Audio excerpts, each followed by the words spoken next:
हर बात को सह जाना। तास्तितिक्षस्व भारत, जितना सहनशील होगा उतना बड़ा वो भक्त बनेगा। जब कोई इस मार्ग में चलता है तो उसके सामने इस बात की परीक्षा आती है, तुम कितना सह सकते हो। जब आपको बुरा लगना ही बंद हो जाएगा तो आपको भगवान परमानंद प्रदान करेंगे। जब तक बुरा लगता है तब तक साधन करो और उस बुराई को सह जाओ। जो आपसे कोई गाली दे रहा है, अपमान कर रहा है, निंदा कर रहा है, या काम क्रोध लोभ कुछ भी, सह जाओ, चुप रहो, शांत रहो, सह जाओ। नहीं, किसी से कह देते हैं तो हृदय थोड़ा खाली हो जाता है, तो कहते हैं यहां नहीं होगा। रहीमन मन की मन व्यथा रखिए मन में गोए, ये दिव्य सिद्धांत है। कहू ते कछ दुख घटी होई, कहने से दुख कम हो जाता है, पर काहि कहो यह जान न कोई, पर किससे कहूं इस बात को कौन जानेगा। तो रहीमन मन की मन व्यथा रखिए मन में गोए, सुनी छलई हैं लोग सब बांट न ले है कोई। विनोद होने लगे, तुम्हारा मजाक बना देंगे लोग। सहनशील, बहुत गंभीर। वैसे भी साधुता की जब बातें आती है तो सहनशील, आशय, उदार, धीरज सहित विवेकी, जहां देखो तहां तितिक्षवः पहला शब्द है साधु के लक्षण का। यहां कह रहे हैं दो बातें भक्त की पहली पहचान। पहला, सहनशील कितना है। लोग उसे बुरा कहेंगे, उसकी हंसी उड़ाएंगे, उस पे कटाक्ष मारेंगे, उसका अपमान करेंगे, उसको छोड़ देने की धमकी देंगे, उसको लड़ने के लिए उत्साहित करेंगे, उसकी पराजय भी हो सकती है, पर वो शांत गंभीर, अपनी अंदर की वृत्ति को कभी विचलित ना होने दे, सह जाए। बहुत ध्यान देने की बात है। भजन करके उसे बचाना कठिन, बचा के पचाना कठिन। यह है भजन करना और उसको बचाना और उसको पचाना। आप को बुरा कहेंगे, पूज्य बाबा कह रहे, हंसी उड़ाएंगे, आपके कटाक्ष मारेंगे, बड़ा भजनानंदी बनता है, किसी से तो बात ही नहीं करता है, अपने को कुछ ज्यादा ही भगत समझते हैं क्या।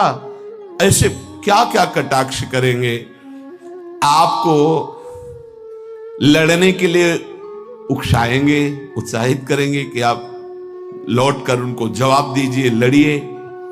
वो ऐसा महसूस करवाएंगे कि आप हार गए, चुप हो गए, आप दब गए। चुप हो जाओ, हार जाओ, हरे को हरि नाम, मौन होकर चुपचाप सह जाओ। इस गुण से अध्यात्म की उन्नति बहुत जोर की होती है। सहिष्णु, सहनशीलता, तितिक्षा, इनको एक ही शब्द के पर्यायवाची है। सहित सहित बाढ़े भगत गृह तन गुरहित गार, सेवक जी महाराज कहते हैं। और जिसके अंदर सहनशीलता नहीं है तो वो केवल परमार्थ का आडंबर करेगा, स्वप्न में भी आध्यात्मिक उन्नति नहीं हो सकती। जागृत की तो बात जाने दो, पकड़ लीजिए। सबसे पहला लक्षण सहन करना। ये आप संकल्प कर ले कि जीवन में सब कुछ सहन करना है मुझे। जो सह गया सो साधु, जो टूट गया वो विषयी। यही बात हमको एक शराबी ने समझाई थी ब्रह्मावर्त बिठूर में। ए देखो तिल तिल ये छवि काटी गई, तो आज भगवान बन के पूज रही। ए बच्चा टूटना नहीं। क्या भगवान का बाहरी स्वरूप था। वो बाहरी तो ऐसे मदिरा पान की एक लीला करते हैं दिखाए, लेकिन जब उपदेश मिला तो प्रणाम करके अंदर सोचा भगवान न जाने किस रूप में, और वो शब्द जीवन में नहीं भूला। खास बात होती कि जैसे ऐसे कोई बोल रहा है तो वो शब्द जीवन में नहीं भूला। ये टूटना नहीं, टूटना नहीं, कैसी भी परिस्थिति हो टूटना नहीं। यहां भी कह रहे जो सहिष्णु नहीं, सहनशील नहीं, वो आध्यात्मिक उन्नति जागृत की तो बात जाने दो, स्वप्न में भी नहीं होगी। कुछ नहीं हाथ लगता, आडंबर केवल रहता है। अतः भक्त को अधिक से अधिक नाम जप के द्वारा ये शक्ति बढ़ानी चाहिए सहन करने की। कितना भी कुछ भी अंदर कोई विकार, मनोवेग, वाणी वेग, उदर वेग, जनेन्द्रीय वेग, कोई भी वेग, सब चुपचाप सह जाओ। ये मार्ग है सहन करने का, सहन करने का। भगवत प्राप्ति का जो मार्ग है वो सहन करने का मार्ग है। शांत, अपने मन की बात किसी से भी मत कहो, कहो तो केवल प्रभु से कहो, अगर कहना ही है, नहीं तो कहने की जरूरत नहीं, वो देख रहे हैं, उन्हीं का विधान रचा हुआ है, उनसे क्या कहना। वो भोरी सखी का एक पद में है ना, दिल दे करके दिल की सुख दुख की बातें क्या कहना, जब दिल ही दे दिया तो क्या सुख दुख की बातें कहना। पहला तो ये हुआ सहिष्णु, सहनशीलता, और दूसरा नाम जप। ये दो से भक्त की पहचान, दो चीजें। निरंतर नाम जप हो रहा है कि नहीं, हर प्रकार के आक्रमण को आप सह रहे हैं कि नहीं, बस यही भक्ति की पहचान। और तो सब लक्षण आ ही जाते हैं। नाम में जितनी अधिक शक्ति है उतना कोई वर्णन ही नहीं कर सकता। इतनी अधिक अचिंत शक्ति नाम में है। नाम में जितना मन लगाओगे तो तुम्हारा मन निर्मल और तुम्हारा बल बढ़ता जाएगा और वो निर्बल होता जाएगा। दोनों बात समझ लो, मन निर्मल और निर्बल। निर्बल तुम्हारे अधीन। अभी क्या है, मन बलवान और हम उसके अधीन हैं, और मन मलिन तो हमको संसार में फंसा रहा है।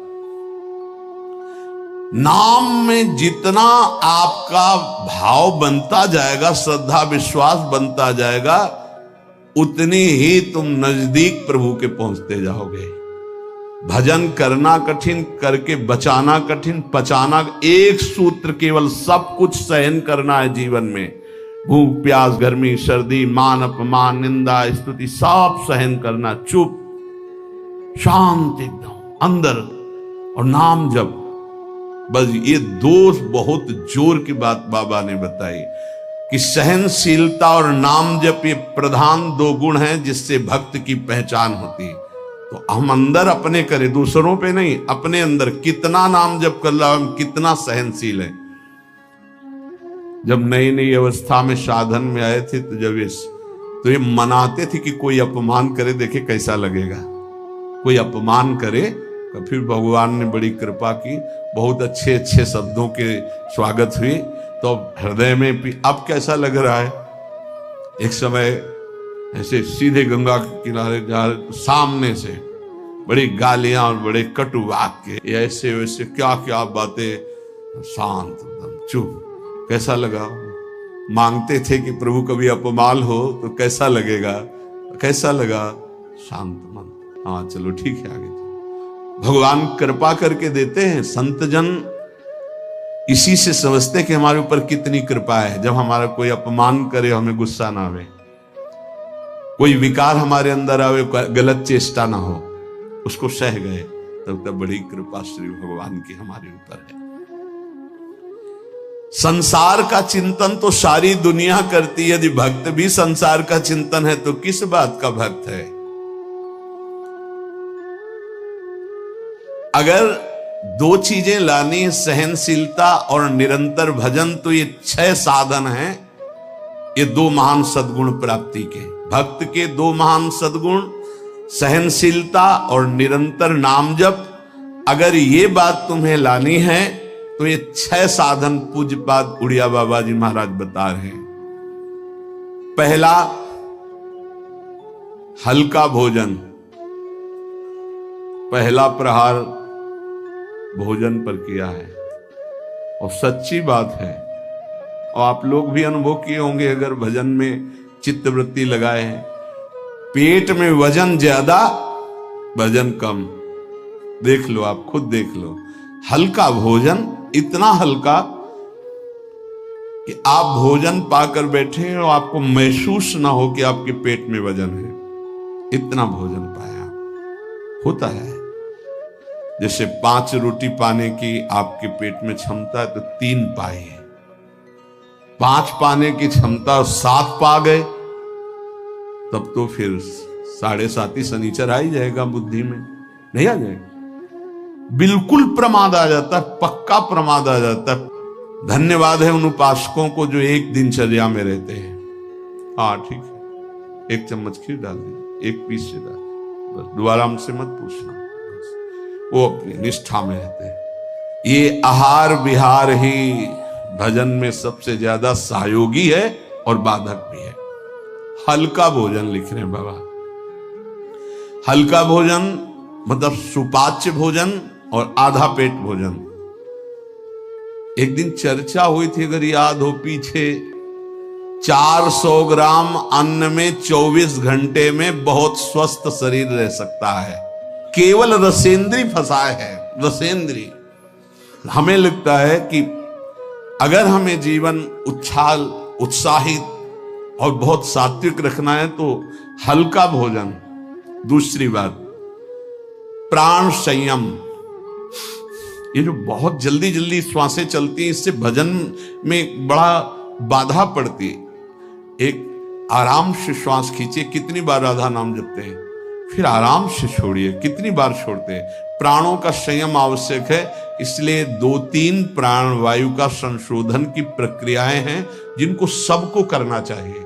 ये प्राणायाम के अंतर्गत नहीं, हम भजन की बात कर रहे हैं। आराम से बैठ जाओ, इसे दोनों स्वरों से वायु खींचो, कोई हाथ वाथ लगाने की जरूरत नहीं, पूरी खींचा और एकदम छोड़ दो।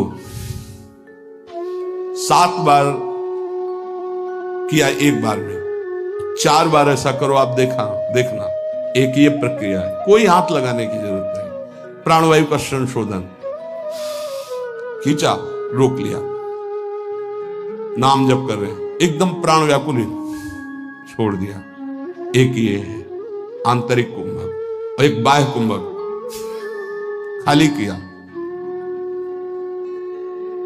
नाम जप करे बैठे, फिर तुरंत खाली किया, फिर रोक लिया, इसे बाय 3 बस कर लीजिए आप देखिए आपके फेफड़े, आपकी छाती, आपका प्राण संयम। कोई हम ये नहीं कह रहे ऐसे करने की, और ये मात्र 2-2 मिनट का अभ्यास कर लीजिए। क्या जाता है ऐसे आराम से बैठ के, कोई जान भी नहीं रहा कि आप प्राणवायु का संशोधन कर रहे हैं, पर मेरुदंड सीधी होनी चाहिए।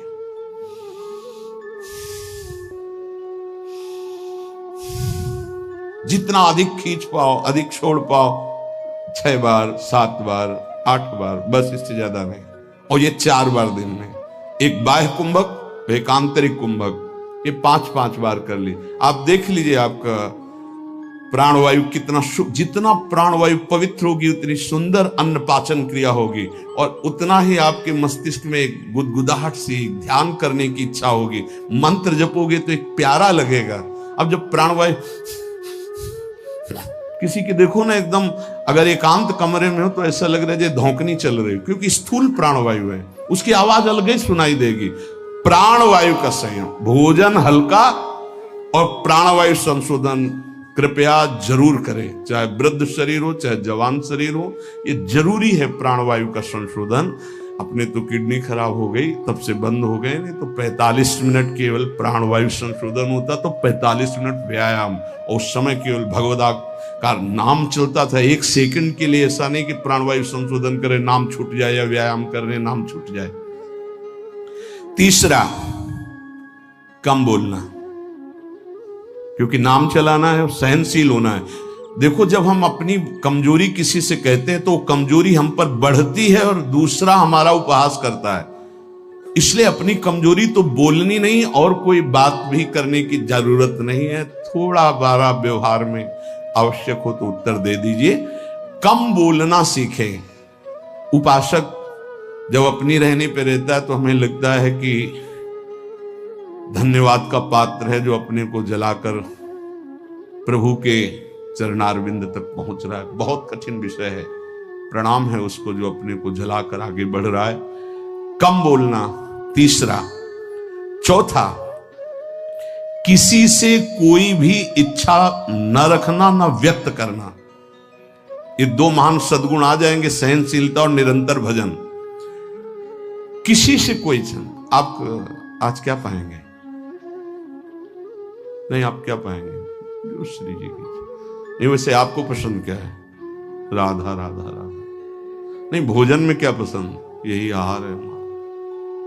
कभी भी कोई शब्द ना निकलने पाए तो आज फिर मुंगौड़ा बन जाए, ऐसा नहीं। कोई देखो, अगर आपको वास्तविक मार्ग को प्राप्त करना है तो सिद्धांत है, कोई भी इच्छा है भी तो प्रकट नहीं करना हो। आप देख लेना, अगर श्री जी को मूंग के मुंगोड़ा ही पवाने हैं ना प्रसाद में, तो आपको मिल जाएंगे कहीं ना कहीं से। मांगने की जरूरत नहीं, कहने की जरूरत नहीं, इच्छा व्यक्त करने की जरूरत नहीं। पांचवा, जो इंद्री बहुत लालायित हो गई और उसका विषय आ गया हो तो उसका संसर्ग ना होने देना। देखो, जैसे वो दो सद्गुण कठिन है तो उनको लाने वाले साधन भी बहुत कठिन है। किसी भी इंद्री की बहुत इच्छा हुई और वैसे संयोग आ गया, कोई भी इच्छा, हर इंद्री में अपनी इच्छा रहती है, प्रबल इच्छा हुई और प्रारब्धवशात माया ने वही संयोग बना दिया, लो खाओ। और आपको पता है कि ये मेरे हृदय में बिल्कुल चल रहा था, कैसे मिले, और वो मिल गया, तो खुश नहीं होना। बोले संसर्ग नहीं होने देना, पाने नहीं हटा देना है। इतनी हिम्मत है। पहला लक्षण सहिष्णु, वो दूसरा निरंतर भजन। जो तुम्हारी, ये सब बातों में नहीं कह रहे, जिसकी प्रबल इच्छा थी हमारे अंदर और वही आ गया संयोग से, यही बात गुरुदेव ने बताई थी। बोले जो प्रिय वस्तु हो उसका संयोग इंद्रियों के संसर्ग में न होने पाए और उसको भोग लगा बांट दो। तो बाबा कह रहे किसी भी प्रिय बात, प्रिय वस्तु, वो इंद्रिय भोग जब उपस्थित हो तो उसका संसर्ग ना होने देना। इससे दो सामर्थ्य जागृत होंगी, निरंतर नाम जप और सहिष्णु, सहनशील। और वाणी पाठ और अपना जो संत समागम है, इसके सिवा अकेले रहने का स्वभाव बनाना। इसमें भी जो अपने प्रियजन परिवार के जन, उनको लगने लगता है अकेले बैठे क्यों रहता है। अरे वो अपने साधन में बैठा है, उसके लिए डिस्टर्ब थोड़ी होना कि अकेले क्यों बैठा। धन्य भाग है जैसे अपने लोगों को सूचना मिलती कि एकांत ही चुपचाप बैठा रहता, तो अपने को पता है, अपना हृदय शीतल होता है कि सही मार्ग है, सही मार्ग है। एकांत देश में रहने का स्वभाव होना, प्राणों का संयम होना, भोजन बहुत हल्का सात्विक होना, कम बोलना, किसी भी तरह से अपनी इच्छा को किसी के सामने प्रकट ना करना। अगर हमारे अंदर इच्छा, छठवां, अगर हमारे अंदर इच्छा आ ही गई है और उसके अनुसार प्रारब्धवशात संयोग बन जाता है उस भोग का, तो इंद्रियों का संसर्ग ना होने देना। इन 6 साधनों से ये 2 बात महान भक्त के अंदर आ जाएंगी कि वो सहनशील हो जाएगा और उसका निरंतर नाम जप चलने लगेगा। भक्त वही है जो प्रभु के नाम को परम धन, परम जीवन मानता है और हर समय ऐसे नाम जप में लगा रहता है जैसे संसारी पुरुष धन कमाने में। जो जितना भगवान नाम का संग्रह कर लेगा वो उतना ही उच्च भावना वाला बन जाएगा। भक्ति से क्या मिलता है जानते हो? भाव की ऊंचाई।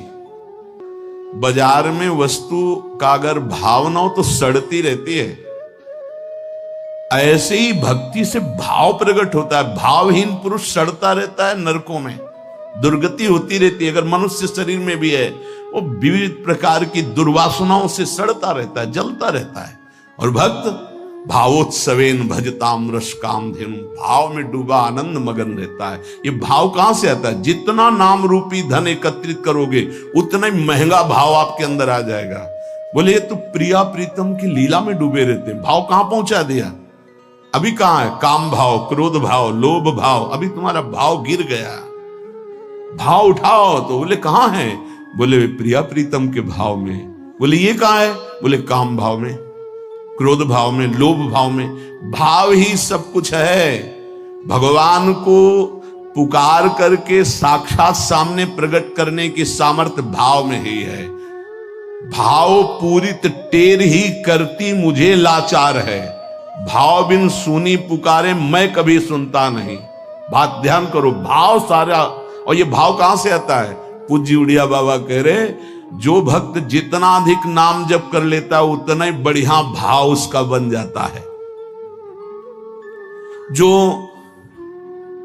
नाम कीर्तन पर विश्वास करता है कि नाम कीर्तन कर रहा हूं तो मेरे प्रभु यहीं बैठे सुन रहे हैं, भक्त का सदैव ऐसा भाव रहता है। मैं पद गायन कर रहा हूं, मेरी प्रियालाल मुस्कुरा रहे हैं, वो सुन रहे हैं। बाणी सी ध्रुवदास जी की सुन जोरी मुस्कात। अगर तुम्हें भाव नहीं आ रहा तो आचार्यों ने लिखा है कि जब 42 लीला गाई जाती है तो जोरी प्रिया प्रीतम परस्पर देखकर मुस्कुराते हैं और गायन और श्रवण करने वाले उपासकों पर कृपा करते हैं। जो सांसारिक पुस्तकों को, समाचार पत्र को और विलासिता भरी काम भरी बातों जिसमें लिखी हुई ऐसी पुस्तिकाओं को जो पढ़ते हैं वो कभी भक्त नहीं बन सकते।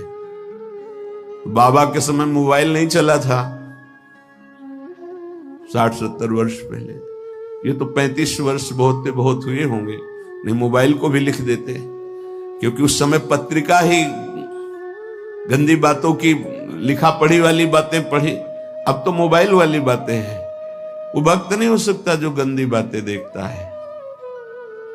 नहीं, आपको तो अपनी वृत्ति पवित्र करनी, बचानी है। बहुत सावधानी की जरूरत है। एक छोटा सा बच्चा 13 वर्ष का एकांतिक में, बहुत सुलझा व्यक्तित्व, अवस्था 13 वर्ष की, व्यक्तित्व बहुत सुलझा। जब वो अपने संयम की बात तो हम कहा भाई मोबाइल तो नहीं रखते, उनका लैपटॉप रखते हैं, तो हम कहा उसमें भी वही गलती होती है क्या? क्योंकि कभी हमने तो बोले हाँ सर्च करके वैसे किया जा सकता है, तो उनका फिर तो गलती होने की संभावना है। बोले हो चुकी गलती, अब संभाल लो। छोटे छोटे बच्चों में गलती कराने की सामर्थ्य इस मोबाइल लैपटॉप में है। विश्वास कीजिए बहुत बढ़िया समय है, निकल चलो। ये माया फंसाने के लिए सब सूत्र फेंकेगी, आपको फंसना नहीं है। कोई सुख नहीं, केवल जलन, केवल अशांति, केवल समय नष्ट होना। भक्त वही है जिसको भगवान से भी अधिक संत महात्मा प्यारे लगे। सातों समूह में जग देखा, भगवान श्री राम कह रहे हैं सबरी जी के सामने, सातों समूह में जग देखा मोते अधिक संत। पूज्य बाबा कह रहे हैं भक्त वही जिसे संत भक्त महात्मा भगवान से भी बढ़कर प्यारे लगे। आज राम जी के प्यारे हमें मिल गए, आज श्याम जी के प्यारे में, आज प्रियाजू के प्यारे मिल गए। वैकुंठ प्रिय दर्शना दुर्लभो मानुषो देहो देहि नाम क्षण भंगु रहा तत्रापि दुर्लभम मन्येत वैकुंठ प्रिय दर्शनम। आहा, भगवान के प्यारों के दर्शन प्राप्त होना। भक्त वही है जिसकी जिह्वा हर समय नाम जप में लगी रहती है और बातों के लिए वो मूक हो गई है। नारायण हरि भजन में पांचों न सुहाग, जो सच्चाई से मार्ग में चल रहा उसको अच्छा ही नहीं लगता। विषय भोग, निद्रा, हंसी, जगत प्रीति, बहु बात नहीं अच्छा लगता।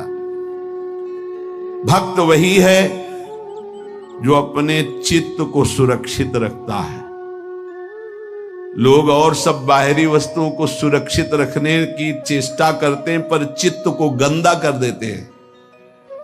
गंदा चित्त, गलत चिंतन।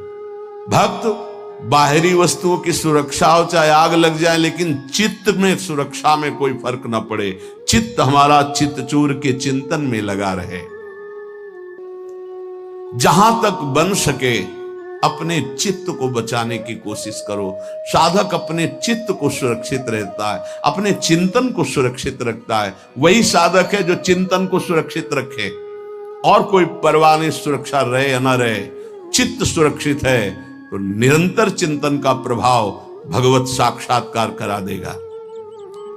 भक्त वही है जो प्रभु से केवल प्रभु को मांगता है। ध्यान दीजिए, भक्त वही है जो प्रभु से केवल प्रभु मांगता है कि आप चाहिए आप, हमें और कुछ नहीं चाहिए, बस आप मेरे हैं, मैं ऐसा मस्त रहूं, बस ये हमें चाहिए और कुछ नहीं। आपसे आप चाहिए, बस आपसे आपकी माया का कुछ नहीं चाहिए। आप चाहिए। भक्त वही है जो भारी विपत्ति काल में किसी भी व्यक्ति का सहारा न लेकर इष्ट के भरोसे रहता है। ये बहुत कठिन बात है। जब आपके अंदर कोई समस्या जागृत होती, विपत्ति जागृत होती, तो आपका मन कहां जाता है? प्रियाजू पे, या किसी व्यक्ति, किसी सलाहकार मित्र, यार हम बहुत समस्या में हैं, बहुत हमारा मन अशांत है। नहीं, नहीं कहना। प्रभु की छवि लो और छाती से लगा के उनसे बात करो, हमारा चित्त बहुत अशांत है, प्यारे आप संभाल लो। या बाहरी कोई विपत्ति है तो आप बात करके देखो ना कभी, पर भाव नहीं है तो बताया नहीं। फिर वो भाव बिन सुनी पुकारे मैं कभी सुनता नहीं, इसीलिए नाम जप से भाव का जागरण होता है। भाव से यदि पुकारे तो हमने सेकंड में परिवर्तन होते हुए देखा। 1 सेकंड में परिस्थिति का परिवर्तन, 1 सेकंड में भारी से भारी समस्या का समाधान, जो ही प्रभु से प्रार्थना, उसका तत्काल परिणाम देखा है। एक मात्र भगवत चिंतन ही समस्त विपत्तियों के नाश का उपाय है। हरि स्मृति सर्व विपदि मोक्षणम। इसलिए कभी किसी से सहायता मत मांगो। अगर किसी और की सहायता मांगी तो द्रौपदी की तरह परेशान होना पड़ेगा। आखिरी में द्रौपदी जी ने ठीक जगह सहायता मांगी। हा गोविंद द्वारिका वासिन, तो यहां से वस्त्र हटा नहीं पाया 10,000 हाथियों का बल रखने वाला दुशासन। हम लोग बड़े कमजोर भक्त हैं। थोड़ी सी भी बात हो तो हम किसी का, अन्य का सहारा ले लेते हैं। माता पिता भाई बंधु रिश्ते नाते ठीक है ये, लेकिन सहारा सिर्फ इष्ट देव का। जरा इस शब्द पर देखिए, मेरी महारानी श्री राधा रानी, जाके बल में सबसों तोरी, लोक वेद कुल कानी। किया आपने, तोड़ा आपने। सबसों तोरी लोक वेद कुल कानी, तब असलियत में मेरी महारानी श्री राधा रानी। बाबा कह रहे हैं भक्त वही है जो भारी विपत्ति काल में किसी भी व्यक्ति की सहायता के लिए न देखे, केवल प्रभु की तरफ। अब वो क्या रूप रख करके आते हैं वो देखेंगे, लेकिन किसी अन्य आश्रय में ना आ जाए, नहीं तो हमारी भक्ति बाधित हो जाएगी। प्रहलाद जी ने किसी को पुकारा क्या? किसी भक्त के जीवन में देखो, किसी के पास गए क्या हाथ जोड़ के कि जमींदार या बादशाह या किसी कि आप हमारा सहयोग कर दो? नहीं, प्रभु देखेंगे। और वो ऐसे अंतिम समय तक कोई सहयोग नहीं कि अब अगला कदम जाएगा ये गिरेगा, और उसी कदम पे प्रभु ऐसे बस आखिरी दम तक वो देखते कि शायद कोई अंदर से पुकार पड़े किसी और को। जब देखा कि बस आप निहाल हो गया, विपत्ति नहीं अब संपत्ति घेरेगी, अब कोई तुझे परेशानी नहीं, मेरी कृपा संपत्ति तेरे को सदैव दुलार करती रहेगी।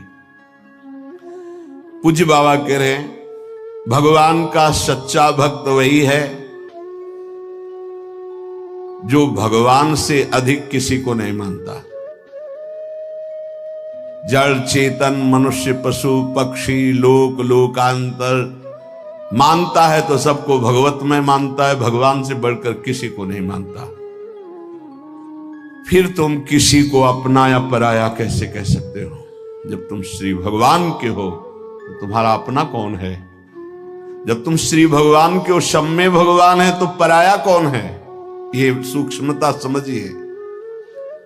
तुम भगवान के भक्त होकर किसी और को अपना कहते हो या किसी को पराया कहते हो, तो अभी सही भक्ति नहीं आई। ना कोई अपना और ना कोई पराया।